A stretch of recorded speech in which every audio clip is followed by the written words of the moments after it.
We have a massive Jays trade update to go over today as an MLB insider has dropped a bombshell Jays trade report that not only has huge implications going forward, but revealed some very interesting details behind the Jays front office plans as the trade deadline is less than 2 weeks away.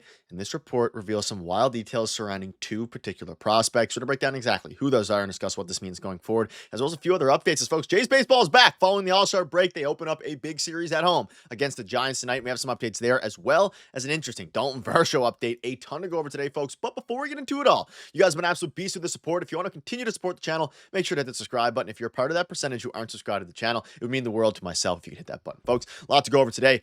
Wow, it's gonna be an interesting video. Stay tuned until the end as well for a little bit of tidbit of information surrounding the Jays game tonight. But let's talk about the Jays. Now, I've had a lot of trade videos here on the channel being covered, whether that be trade targets, whether that be, of course, talking about who the Jays are going to be giving up. But a new report here from Jim Bowden has dropped. The Blue Jays are willing to deal their prospects at their top prospects at the deadline, says Jim Bowden. They're going to do whatever it takes. And there has been a lot of reports now revealing basically the trade deadline plans for the Toronto Blue Jays. I said it in my video yesterday, the Jays are going all in. That's what reporters have said. Now to have Jim Bowden come out and reveal that they are willing to trade their top prospects, this is very, very valuable information because we know the two top prospects that the Toronto Blue Jays have. And of course, I'll dive into more reports and things like that. But they have two beasts in Arjun Amala and Trey Savage, highly valued across the MLB. And for the Jays to be willing to move those guys, that means that huge things are coming for this Jays team. Now, who that ends up being is the big question. We know they're interested in starting pitchers. We know they're interested rather in relievers and hitters. Jim Bowden also came out and confirmed that the A's are going to make, most likely, Mason Miller available. And I had a video on that a few days ago. Will the Jays be willing to go all in and acquire a guy like Mason Miller? That's a very, real possibility. But I think the fact that they are willing to trade their top prospects signifies that not only are they all in, they're going to be going, I think they're going to do multiple avenues here. Because you look at some of the trades they've made in the past under the Ross Atkins era. And under the Ross Atkins landscape, he's made 3 to 4 trades every single trade deadline that his team has been competitive. So almost every trade deadline for the past handful of seasons prior to, of course, last year because they were uncompetitive. Now, let's talk about who that could be. Again, Mason Miller, Edward Cabrera, Freddie Peralta. Those are the types of names that are going to be most likely on the way out. And of course, Joe Ryan, if he becomes available. And you can see this here. This was an article that dropped talking about the Red Sox, but gave some very interesting information. A high-value running mate for Garrett Crochet like Minnesota's Joe Ryan looks great on paper, but the asking price will be insane. So just to give some context for Jays fans out there like all of us who want the Jays to maybe trade for Joe Ryan, if the Twins are willing to trade him, it's going to be for a lot more than Jarren Duran. But the Red Sox and other teams in the AL East here, we have to keep in mind, the Jays are willing to go all in. They're willing to deal their top prospects. So are teams like the Boston Red Sox, the New York Yankees, and, other teams like that. Red Sox have made a big push. And obviously the Red Sox are a team to be feared. They've won 9 in a row. And obviously, heading into the All-Star break, the problem is they were playing a lot of weak teams. You could argue the Rays aren't completely terrible, but they're going to be going all in as well. And that's what I think makes the Jays, pursuit of a lot of these guys critical, right? You have to go out and get somebody. I've covered Seth Lugo on the channel. He won't require Arjun Amala or Trey Savage. But guys like Edward Cabrera, Freddie Peralta, Joe Ryan, Jacob deGrom, who I don't think is going to become available, all those guys are going to require huge, huge prospect capital. And whether that's Trey Savage, Arjun Amala, or both of them. And I think if they had to prefer to deal one, it would probably be a guy like Arjun Amala, which, as crazy as it sounds, Trey Savage is a year away. Like, he could pitch in the MLB next season, maybe even this year, but probably next season. And he could someone who can actually contribute in the next few years. Whereas Arjun Amala, he's so far out that you could argue that this is the highest and peak value for an Amala. So this would be the best point to trade him, right? And I think that's why, for a while, the Jays prospect pool was terrible, right?